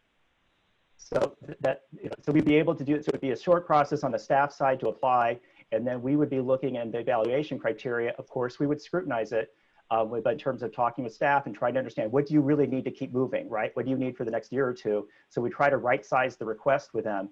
But if it's your top priority, we would do everything we could to try to make that, if it's an eligible project, you're what we would be recommending for an award in that maintenance and modernization category.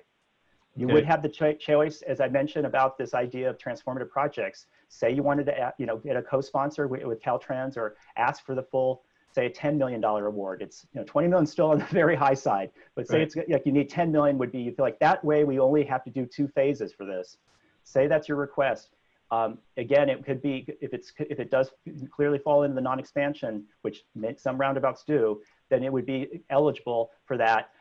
It would require a bit more on the application side up front for the sponsor, but it would be something we would be able to then put into that transformative category to consider, right? To consider making it that you would get a one-time commitment for an up to amount that would be stretched over some years.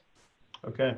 And then just one last clarification on that scenario. Should you have asked for just that small, maintenance and modernization award under 5 million, it doesn't stop you from coming back the next round and getting additional funds to keep the progress making. We have so many examples in our region where they've come back 2, 3, 4 times for funding. What we're trying to do is solve that problem when they just feel like they have to come back and fully reapply. So we think these are options that can help us work with your staff to align your capital improvement program with our dollars. Okay, great. That's really good, and we'll get that roundabout going. I can't wait to do that. But one of the things that you brought up, though, the system maintenance, right? So one of the fears and concerns from staff that I've heard expressed is that part of the criteria on the competitive edge will be like multimodal transportation and some of those other 8 qualifiers, and we don't have multimodal transportation, and we barely have any sidewalks, right? I mean, so how does should there be some sort of, I guess I'm asking, should there be some sort of multiplier for rural communities where there's a different consideration altogether? I mean, I think our contribution to SACOG is more like overall miles that aren't traveled, right? I mean, right now we don't have a lot of transportation. We just have miles and miles of road that actually help out the whole region, because if you add that to the formula, it makes it a lot better. So I guess my question, and maybe this has been answered in the past, but just how are we credited for contributing the road mileage to the overall region? So this is a great competitive, deal. Well, this is another great question, and really I think relates to some of the interests that some of their community members must share as well as staff, because this is something Neil and others mentioned, and this is something we've really tried to address, right? Not having folks feel compelled to, dress up a typical road rehab project or do more than they need to. They show that it has modernization features, but not feel like they're adding features that are not going to be used. This is in the consultation phase, so I'll have Garrett give you a little bit more detail how this could play out and what our thoughts are on that. Okay, great. Yeah, sure. Thanks, Matt.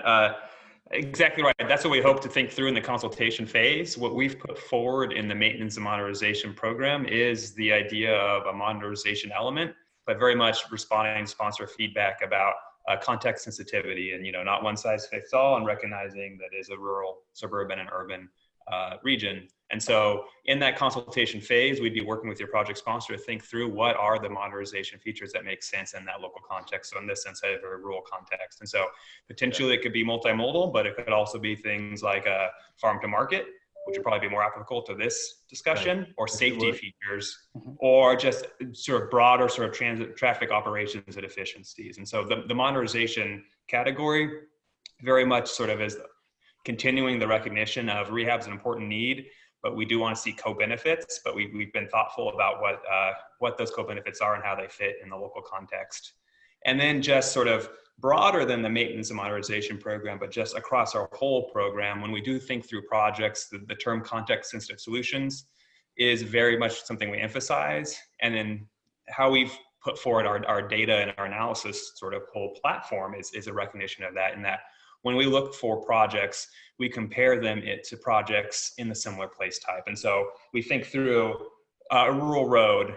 What does this look like compared to other rural roads in the region? Not what does this rural road look like compared to a downtown Sacramento Complete Streets project. For a downtown Sacramento Complete Streets project, we look for other urban, comparisons. And so, this is something that we have been thoughtful of. We very much appreciate this is a point of input we've heard consistently from project sponsors, not just in a rural area, but across the region. And so we think in the advanced consultation and within this umbrella of modernization features, there are ways that projects in all types of the region can move forward with rehab, which we know is a key need, but also with modernization.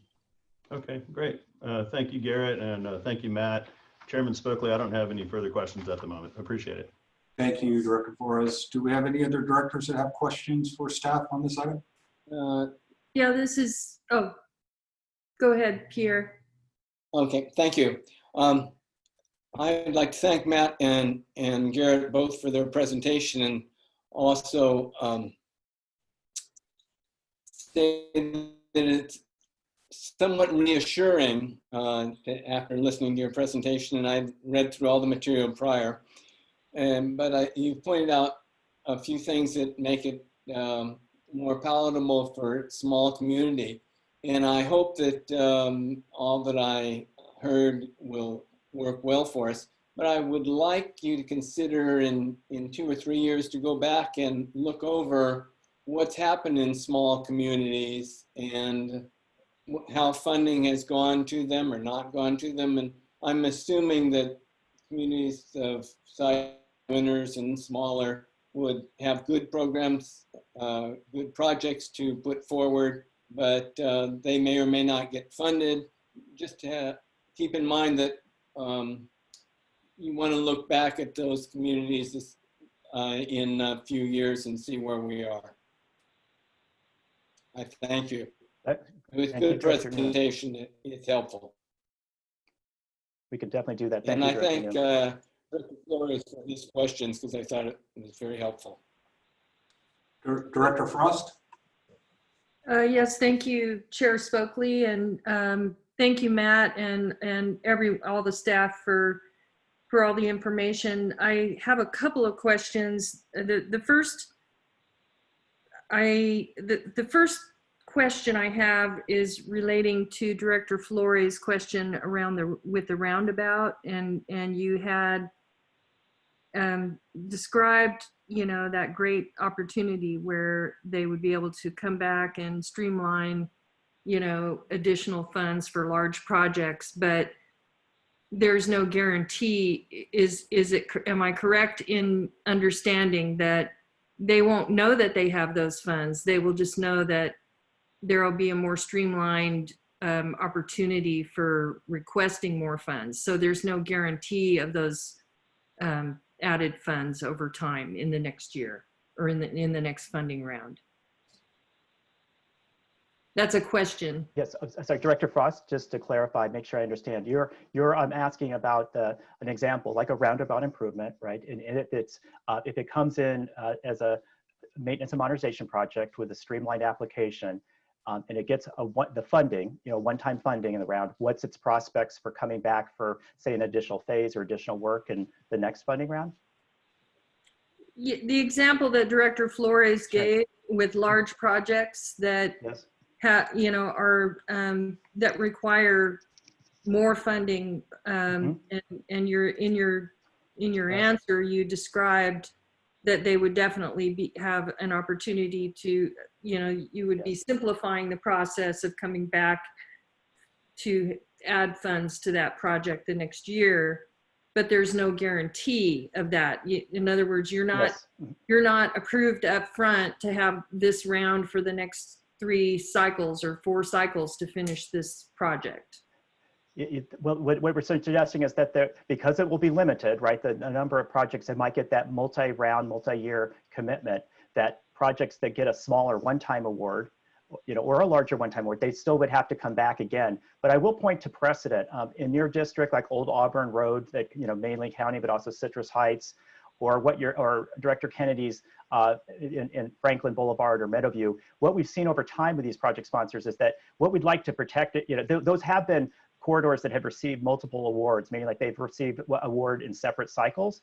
But what we've done in this process is we're making the application process simpler because you just apply once. You only have to do one full application, and then you have simpler applications that follow. And with these projects, if you don't get a commitment, right, the transfer of a big, you know, you've got 3, you know, we're going to fund you up to a certain amount. You have to come back for further cycles. We are, you know, trying to create, you know, this streamlined approach for it.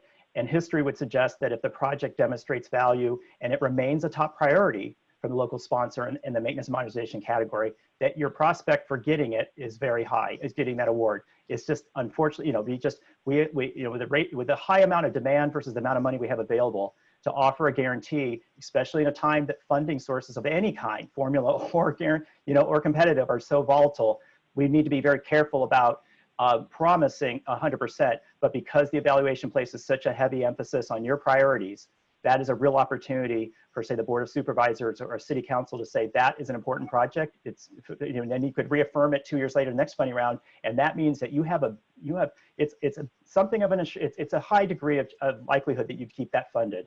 And in the past, we've had that success on those corridors without this additional element. This will just raise the prospect that if it remains a priority for a jurisdiction, it's a formal part of our evaluation now, And it will be something that makes the prospects even greater, that you'll continue to get dollars and if you keep moving forward. We'd like to, where we can though, and the reason why it's kind of a cautionary tale, like say Fair Oaks Boulevard or even Auburn and Citrus Heights, is that they've had to, the process is hard when you have to break it into too many segments or phases, right? And that's why we are trying to offer more larger one-time awards for some projects too.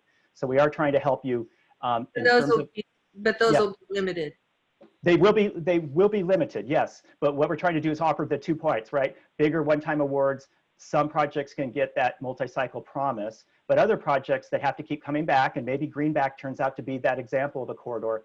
You have a shortcut to having that application process. And then we really want to know how the priority, if it's with your projects in Sacramento County, because your top priorities, if you're a big jurisdiction, if the funding request is reasonable, are very likely to get funded. I mean, very likely to get a staff recommendation for the board to consider. And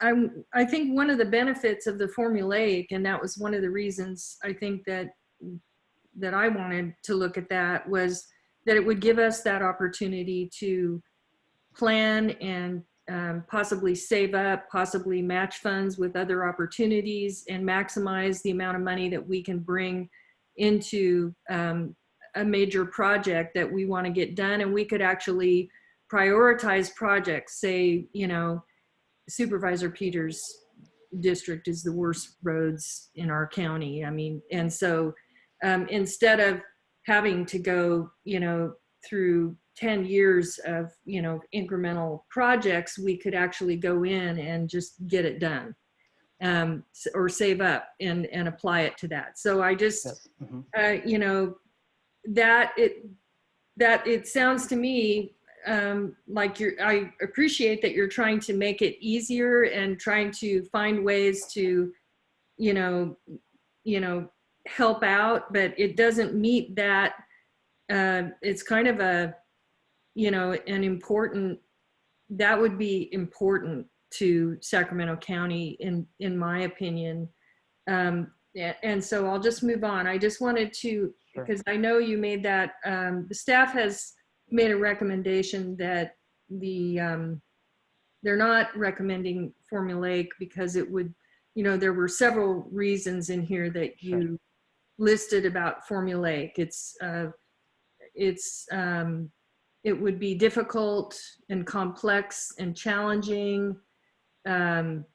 This approach would undermine the implementation of MTP-SCS.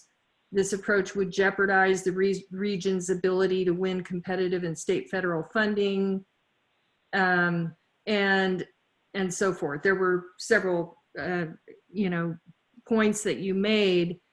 And so my question goes to El Dorado County and Placer County, who are basically receiving formulaic funding and able to set their priorities with their money, but are still participating on a regional basis.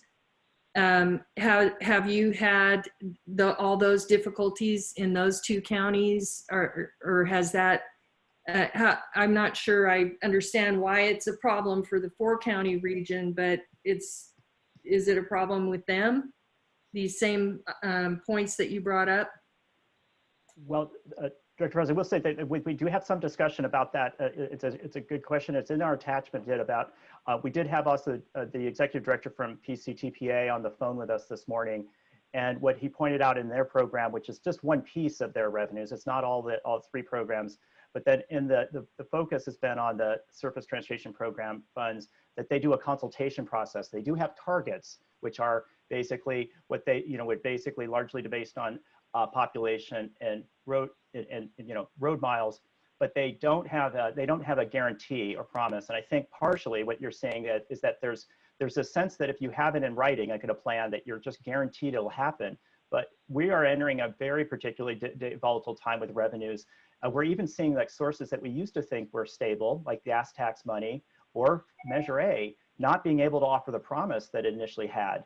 So whether the funding revenues are in a program that's formula or competitive, you know, there's a lot of volatility. The budget item that supports this is based on some revenues that are not, we're forecasting revenues out for up to 6 years in the future.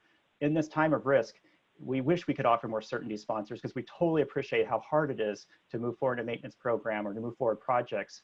But we also have to, one of our goals on the staff side is to manage risk and make sure our region doesn't find ourselves in a lot of problems.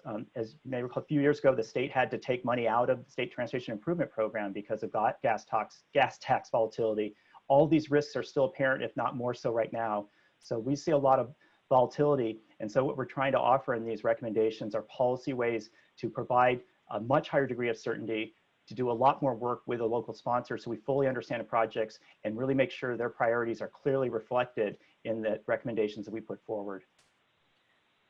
And then finally, just for now, I would, I know there were several jurisdictions that passed resolutions that, our public works would be working closely with you to figure out how we could do this formulaic funding and how we could work together to make sure that SACOG priorities were met while we have the advantage of the formulaic. And while I appreciate your recommendation, I think there are many board members on SACOG who would like to see what that formulaic funding looks like, and what your base, I would like to request that we bring that comparison to the board, that we have that conversation. We haven't really had that conversation yet on what does the formulaic look like? What if we do go with a 75-25, and how can we make that work? I would like to have that conversation. So I'd like to request that if I may. Well, thank you, Dr. Brush. We did have some interesting discussion this morning. We can definitely work towards fulfilling that request. But what I just want to mention a little bit of context in terms of the discussion this morning was this challenge about that while population and whether you look at the center line or you look at the, or the lane miles, there's a lot of different variables that could factor into a formula. And when we started and we thought about, well, maybe it could be just those three because those are very important for some federal highway programs, but they're not the only formulas used either on the air quality side or in terms of the CMAQ funds and other federal source or other interests. As we broaden the dialogue, we found there's a lot of interest for both those traditional things, but also whether it's jobs, job growth, looking at housing, such as the regional housing needs, assessment, the arena targets. There's a lot of different things that could be inputs, and the challenge is trying to figure out what are the formula, what is the formula the board would want to use, and then who would have a seat at the table, right? One thing that really distinguishes us from, say, Placer, Sacramento, El Dorado County is the number of sponsors or stakeholders that come forward every funding round. Typically, we have about 30 that come forward. El Dorado County has 3 jurisdictions, and Placer County does not have nearly that many stakeholders that typically come forward for funds. So it's both a question about who would be eligible for such formula funds, and then what would be the secret formula, or what would be the right formula to make it happen. Yeah, I mean, I get that, and I think the board should have that opportunity to consider it. I know you have, staff has. I think the board wants to. No, I fully respect that. Yeah, certainly. Yes. Director Frost, that come to the board. Well, Director Frost, if I could, this is James. Because obviously this is such a critical discussion, and I want to say a few things about this. First off, we had a great discussion at the Transportation Committee this morning. Very, very intense policy debate. There are a number of things that Matt has reviewed and Garrett has reviewed that are borrowed either wholesale or in spirit from the Public Works proposal. We worked very hard on that. And I would just, again, for all of you, really point your attention to this. And I think you were honing in on that, Director Frost, which is what we've never done before, at least in my time here, which is a prioritization that is set mutually between SACOG and your staff. So project number 1, project number 2, project number 3 in this maintenance program, so that we're basically taking the uncertainty of throwing in, especially for bigger jurisdictions, a bunch of applications and not knowing what's going to happen, right? So we're going to endeavor to fund that number 1 project and work with you on the priorities, and then do what we can to fund it. That's the certainty that we understand has been requested. And really, again, is that spirit of the public works proposal without going to a formula with all of the risks that we believe are very real and very inherent in doing that. There was a discussion at Transportation Committee about possibly setting targets. I think the pilot program here is this ranking and consultation and clarity about priorities from the local side to the SACOG side. That is not an easy thing to do. That's going to take quite a bit of time, staff time, and we want to try that. That's our pilot project this year, among others. I understand where you're coming from. It was again, it was a good discussion this morning. It was a 9-0 vote out of the Transportation Committee to proceed with the staff recommendation. And there is so much work to do between now and the board meeting and the September criteria that I would say we focus on this ranking and also by the way, the multi-cycle projects, right? And the not coming in every single time if you've already got awarded. Those are all taken from the Public Works proposal. I would like our staff to just focus on making those work because they're big changes and they get a lot of the way to where I think you and your Public Works staff want to be. So I'm not sure I'm hearing this correctly.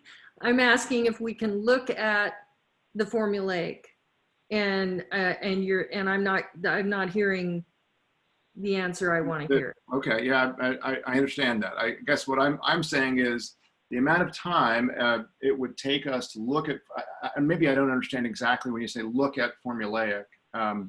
It's not as, are you asking for a per capita understanding of what you would get under a formulaic? I think there were several jurisdictions that would like to consider formulaic, and the primary reason is because we would have, the knowledge that we are going to have a certain amount of funding, and we're going to have control, that we're going to be able to prioritize, we're going to be able to plan out 5 years, we're going to be able to maximize the amount of funds we can match with it, we can get more SB1 because we know what we have and we know what we're going to have. There's no question about, what's our opportunity going to be next year. So I think it's worth looking at. And I think that, there were a lot of Public Works staff who did, who have done a lot of work on this also, which is appreciated that, and we're thinking in our minds, this could help us actually better meet SACOG's goals. If we're all working together, we're not saying, I don't think I'm saying, I think SACOG is going to play an important role in it, but we're trying to figure out how we can know what funds we're going to have and when we're going to have them so that we can better, plan our future, basically. So we can look out 5 years, so we can prioritize within our own jurisdiction and put, district such and such before district such and such because they need it more and we need to just finish that job. We can get things done and show our constituents that, we're actually getting something done. So, I mean, I guess I'm advocating to just, I would like to see it. I would just like to have that before us in the full board so that we can, have that conversation, not as this is what the committees recommend. I want to see them side by side and have the whole conversation at the board.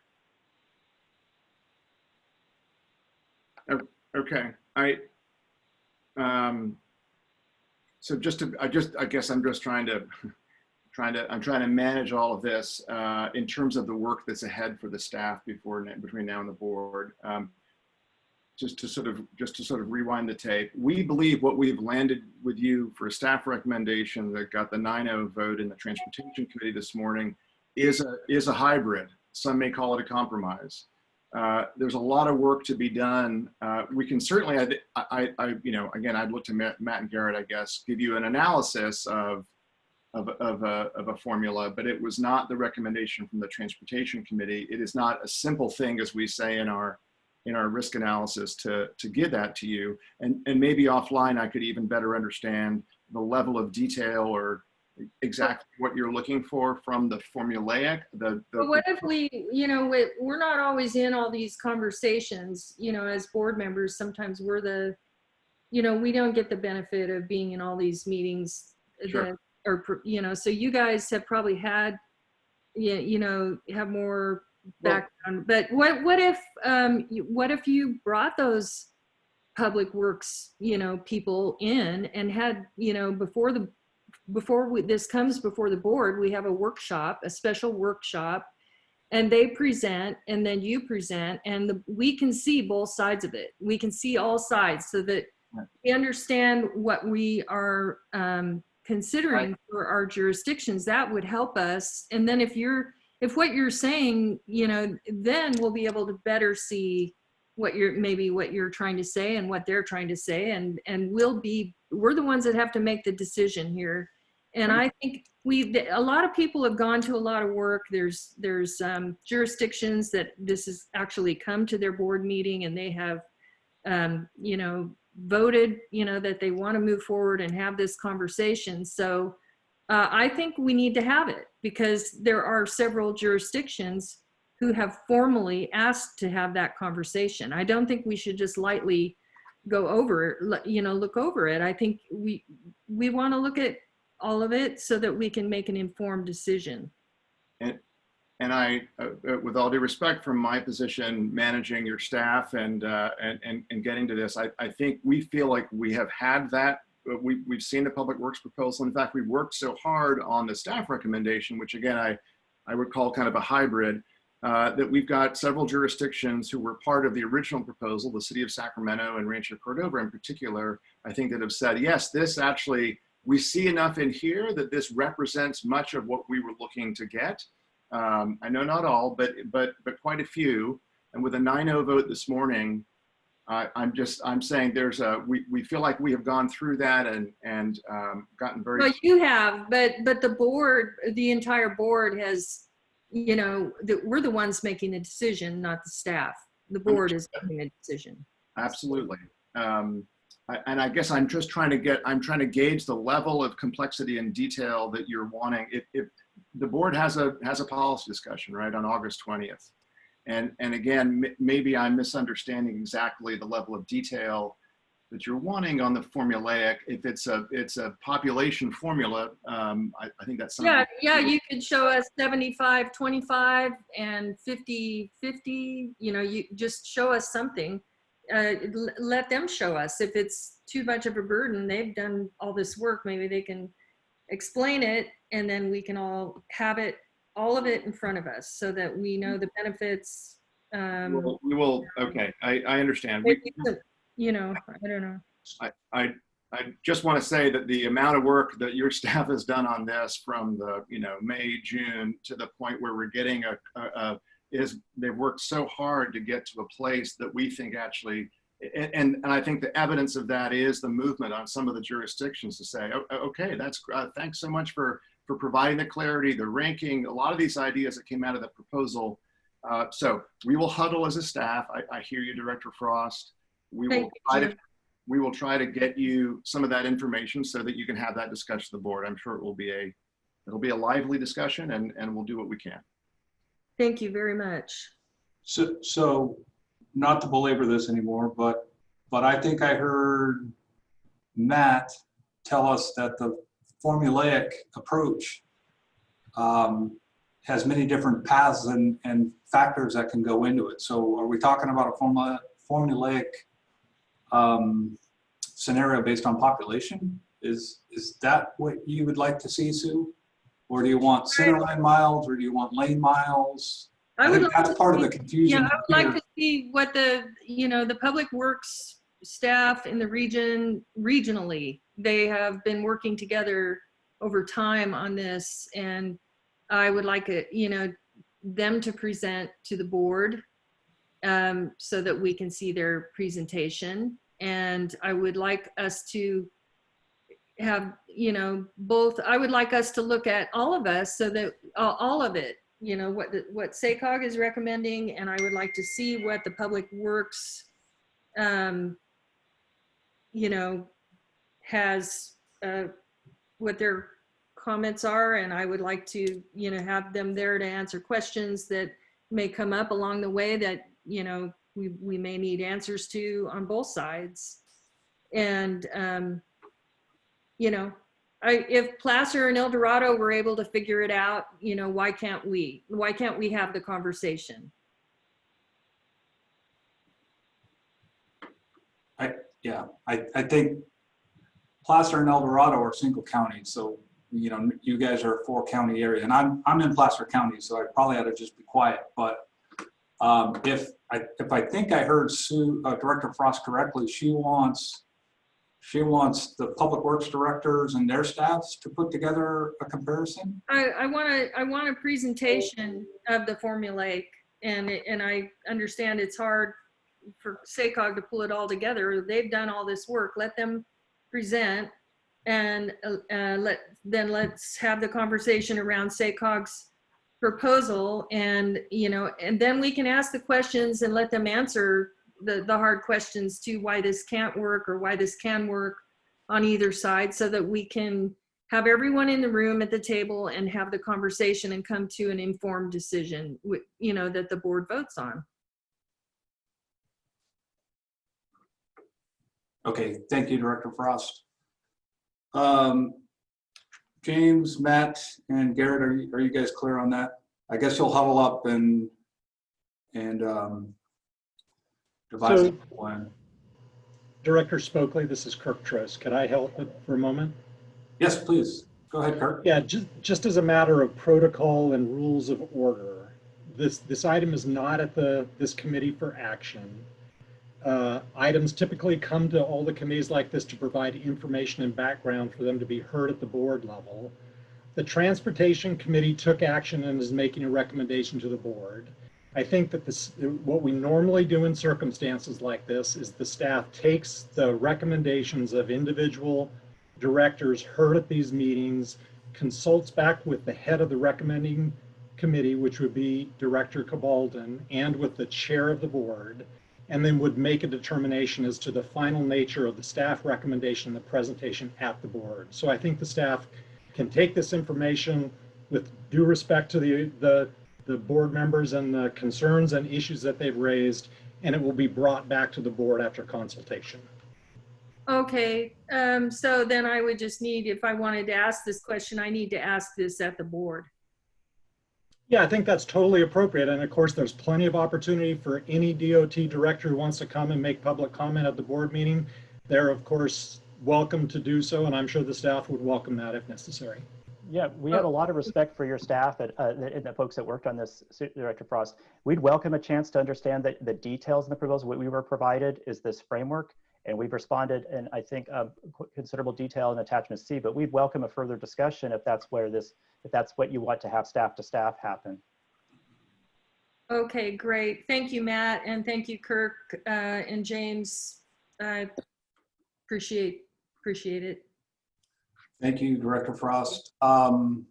Any other comments from other directors? We are running a little bit long. I see Director New. Yes. Chair Spokley? Yeah, go ahead, Director New. What I was reading, when I think I heard Matt and Doug say, was that the formulaic funding from state and national federal was not to their liking, that we were possibly going to lose funding from those sources, which is our major funding. Is this true, or did I make that up? It's not suggesting that we would lose funding. I was talking, I mean, there's this issue that you see discussed in attachment C, and that James opened up by describing, is that we have some evidence of places where there have been more questions that have come up to MPOs that do with it. The term is suballocation. And so we have seen an increase over time of large MPOs moving away from formula-based to performance-based, or basically competitive-based funding. That trend has also corresponded to our state and federal sources. Senate Bill 1's built on an idea that there is some formula guarantee, but there's a lot of it's a competitive. And then the federal program, federal dollars are, a lot of it does come to states by formula, but they also are standing up competitive grant programs. We were trying to make the point that with the regular certification that occurs for a metropolitan planning organization like SACOG, with questions that have come up with some of our peers, that's something that is a concern, because maintaining that great relationship we have with federal highways, the FTA, and the state agencies has been really helpful, and it's been a big part of why we've been so successful getting competitive grants from them. So that is definitely a risk, consideration, but that's the context we're trying to offer in our discussion in attachment C. Thank you. That's it. Director New, that's outlined very well on pages 3 and 4 of attachment C. I thought so. Thank you. All right, does anybody else have any questions on this item? And as Kirk mentioned, this is just an informational item for this committee. I do want to take the opportunity to thank Matt and Clint for all of the hard work. This, I don't remember this being quite as contested in years past, so I do appreciate all of the work and effort that staff has put into this. Thank you guys for all the hard work. Just to clarify, it was Garrett Aladroza was been with me. Clint's also been helpful, but we really appreciate the support. Sorry about that, Garrett. We really appreciate the support of the committee, and we welcome further efforts at this as this moves forward towards the board. Great, thank you very much. So just a quick time check. We're at 3:27. We've got a couple of items left. Item number 6. This is probably an item that can go pretty quick, I would imagine. You're muted, Matt.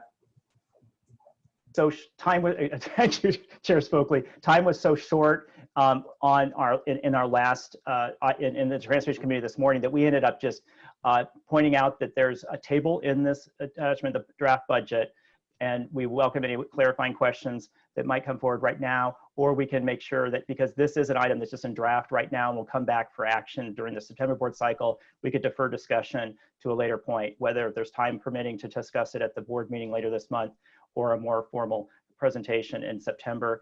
Like any draft budget, it's subject to some change. Some good issues have been flagged in this and brought up in this committee, as well as the Transportation Committee. We expect the same on Monday with the last policy committee. And so we will further refine this budget, but we welcome any questions you might have right now with what you see described in table 1, which would be a comparison of the last funding round to this funding round and the major program commitments that would be made. Do any of the directors mind if we just get questions on this particular item to staff to kind of expedite things for us here this afternoon? Okay, hearing none. Thank you, Matt, for that. Do appreciate that information as well. Thank you. Now, our workshop. I guess, James, I don't want to cut this short because is this a time-sensitive item? Yeah, Clint, go ahead, Clint. I was going to say, Dov, jump in. We can defer this to next month. Dov has been able to slim down a presentation, but it will still be timely. Your housing elements will be going next month, so more than happy to push it out till then. Do any directors have any problems with us pushing this to next month in interest of time here this afternoon? All right, Dov, sorry about that. No worries. We're gonna push you to our next committee meeting. We do have some receive and file matters, items 8 and item 9. Any other directors have any comments for us this afternoon before we adjourn the meeting, and or staff comments, James, before we adjourn the meeting? No, we just really appreciate you digging into 2 very important items today, right? That one was the funding round, but that was the green zones as well. So appreciate, as always, your feedback and your thoughts and your input, and yeah, thank you. Great, thank you very much, James. With that, I'll go ahead and call it adjourn this meeting. Thank you, everybody, for attending, and we'll see everybody at the board meeting.